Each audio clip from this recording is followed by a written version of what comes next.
Hello everybody, welcome back to the Campbell Chronicles. Today we are going to go over my list of my top 5 favorite things to do while at Disneyland besides rides. Yes, we all know that there's tons and tons of fun to be had on the rides, but what happens if you're someone who doesn't like to go on rides? Or what happens if you're maybe a little exhausted from rides, or you want to just fill some time in between some rides? You got some fast passes and you got some extra time.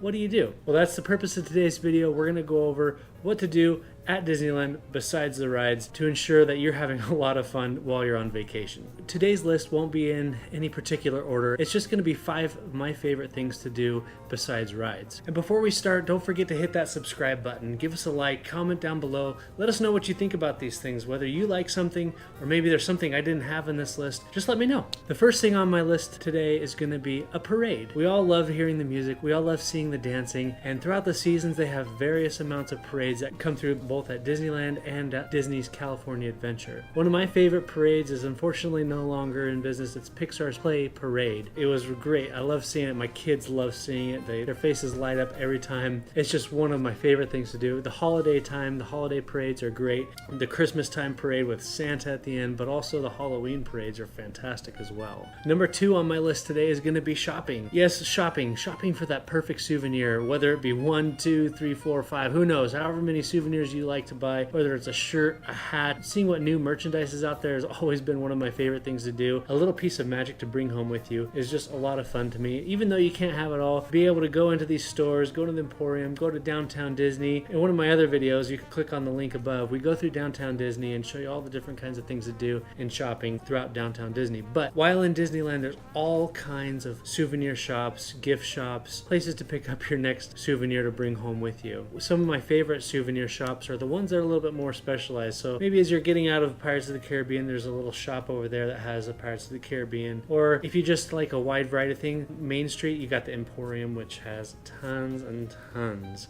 of souvenirs from all over the park you can find. That's one of my favorite places to shop as well because it's all in one big store. Number 3 on my list today is going to be the show The Fantasmic. The Fantasmic show is amazing. It is absolutely thrilling. To get a good seat, to be center stage and watch Mickey take on his nightmares is just absolutely fantastic. It is so much fun to watch. Recently, my son was able to go for his first time and see it, and he was just enthralled. The kids love this show. Fireworks, there's action, and it's one of those shows that doesn't stay the same throughout the years. It changes drastically, so the music might change, and it keeps it interesting. So it's not the same show that I grew up with. It's a different show that it is today than it was, when I was a kid. Number 4 on my list today is going to be meeting the characters. Now, meeting the characters, they're all throughout the park. You can wait in line for them, you can happen upon them, but one of my favorite character interactions is, of course, the mouse himself. That's right, in Toontown, you can go to Mickey or Minnie's house and actually visit these characters. It's a sure thing, they're always there. The line for Mickey can get a little long, but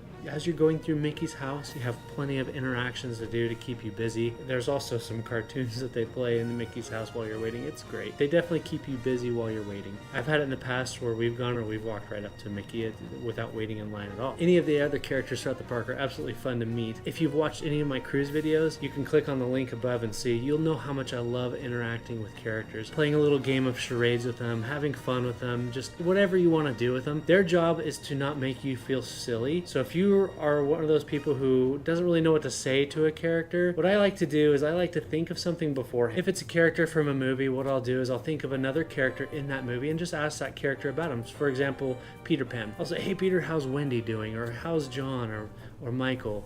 Or how's Tinkerbell? If they're not together, but sometimes you can see these characters together. But I usually strike up a conversation, nothing long. You're looking for a minute or two of interaction, and guess what? It is a magical experience. I know it just seems silly, but it's really a magical situation to be in, to have these character meet and greets, especially the ones that can actually verbalize things and talk to you. And number 5 on my list today would be the fireworks show. Now, I've experienced this fireworks show from outside the park. I've experienced it from in the park, Castle View, behind the castle. I have to say, they all have their magical point. By far though, if I had to rank it, by far my favorite is right in front of the castle, because you can see everything the way the show was intended to be. You get to see the castle, you get to see the fireworks go up above the castle. It's just absolutely magical. The music always changes. It's another one of those shows where it evolves throughout the years or for special occasions, and so it's very likely, unless you go several times throughout the year, it's very likely that you're going to go one time and see one fireworks show, and then you may go next year and it'll be a little different. Or if you can't go more than once every 2-3 years, you're definitely probably going to see a different fireworks show every time you go. So it's definitely worth seeing. My honorable mention today would be people watching. You know, maybe you're just in between rides, you don't have much time to go meet a character, you don't have much time to go grab a snack, you just maybe have 5 or 10 minutes and you just want to sit in the shade somewhere. I do a little people watching, maybe grab one of those snacks and take a 5-minute break in some shade and just watch people. I know it sounds a little silly, but I know there's people out there that like doing it too. You can really see a wide variety of people in the parks doing some pretty cool things or pretty interesting things. But yeah, honorable mention would be people watching. It's absolutely free to do, and you never know how you're going to be surprised. So that's my list of top 5 things to do at Disneyland besides rides. What do you guys think? Do you guys have something that you like to do? If so, leave it in the comments down below. Don't forget to give us a like on your way out. Hey, and if you haven't done so already, please hit that subscribe button so you can stay tuned for future content. Once again, it's been my pleasure to create another list for you. I hope you enjoy it. Again, let me know if there's anything that you like to do. I'd love to answer any questions you have. Just comment down below and let me know. And for now, we'll see you real soon.